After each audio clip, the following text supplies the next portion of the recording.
Welcome to JasonWhiskyWise. My name is Jason. Today we're going to be reviewing the Glen Scotia 15-year-old. So I'm actually at the minute doing a mini-series into Glen Scotia. It's from Campbelltown, if you don't know where the region is from.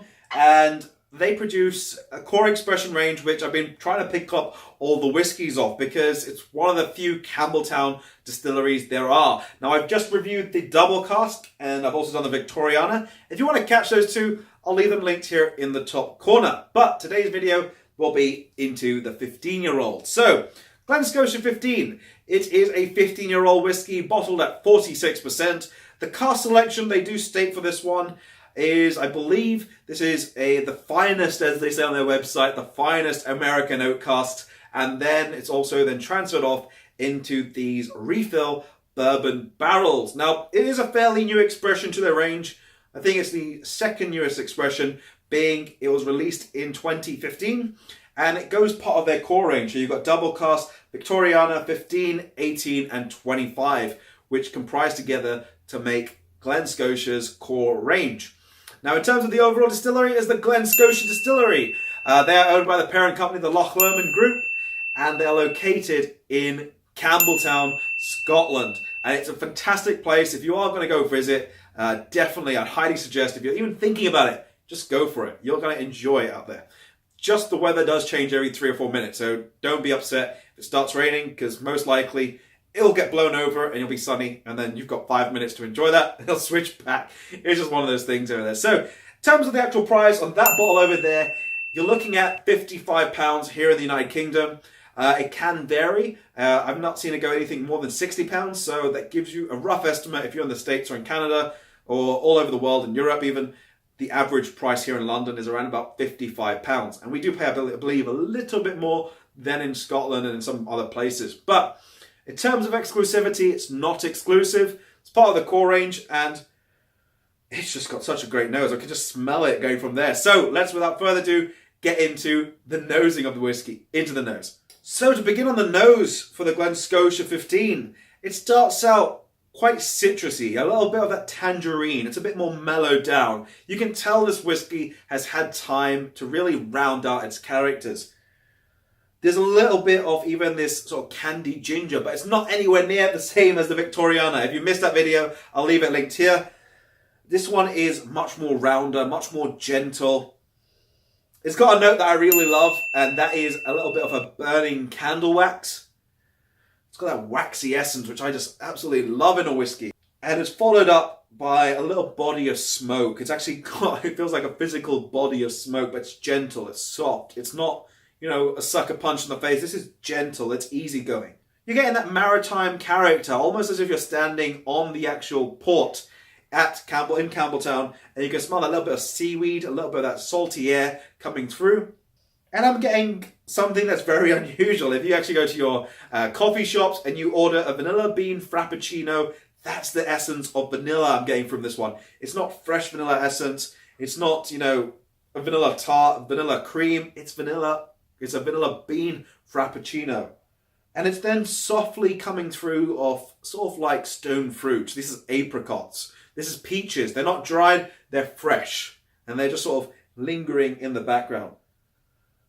That's about it for the nose on the 15. Let's get into the palate next. Slanger. Arrival onto the palate for the Scotia 15. It's oily, it's silky, it's coating the palate, it's rounded, it's soft, it's mellow. Wow. The first character I'm thinking is like a tangerine.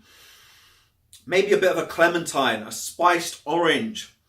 All these citrusy characters coming through. There is a little bit of spiced oak, but it's very gentle. It's just a little soft, mouth-warming, spicy character. I'm getting that grapefruit coming back through now. A bit more of the citrus, and then it fades off, takes a step back, and I'm getting sort of red fruits. Red pear. A little bit even on this one that reminds me of pomegranate. Freshly squeezed pomegranate juice. When you're taking the pomegranate, sort of the little gems, or the rubies, as you so to say, you squeeze that, but I'm getting a little bitter character. This is like you've taken the pomegranate and you've actually taken a bit of the inside and you've bitten that by mistake and you're getting a slight bitter character lingering on the back of the palate. It does have what I'd say There's a little bit almost like a sweet tobacco-y character where I'm getting that little bitter complementing that. But it does have even, for me, I'm thinking now it's like a little bit of even it's almost like a cigar box. Where it's got that little bit of that bitter character is now dried up. And I'm getting that sweet sort of tobacco accompanying with it. That's about it for the actual palate, but very interesting flavors. Let's get into the finish. So now into the finish for the Glen Scotia 15. I'm actually going to put this aside.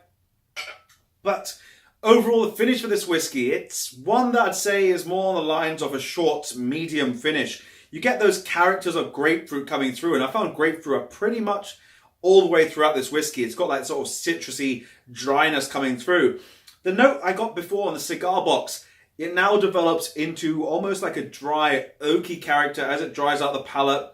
A little bit of, like, let's say black tea. And there is a slight sort of bitter character now really coming through with it, just a sort of little burst of it.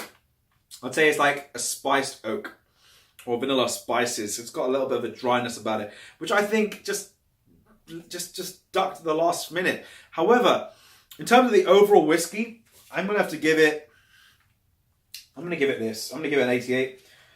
Reason I decided on an 88, and I don't want to give it anything lower, is because this whiskey throughout, the nose was insanely good. The palate was insanely good. I'm going to move my scale down. But nose is great. Palate's great. Just the finish dropped off with a little bit of a bitter character and a little bit of a shorter finish. However, the whiskey all in all, for value for money at 55, versus the Victoriana, I think it's way better value for money. I think it's just incredible whiskey.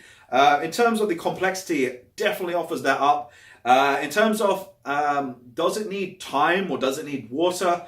A little bit of time will not kill this whiskey. It actually enhances a little bit more. And if you do add a few drops of water, this whiskey takes off those bitter aspects altogether. So that's where it elevates it a bit further. So all in all, I think it deserves an 88 out of 100. Let me know if you try this one down below in the comment section.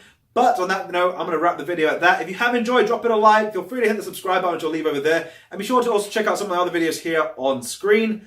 But on that note, this has been me, JasonWhiskyWise, and I'll catch you all for the next video.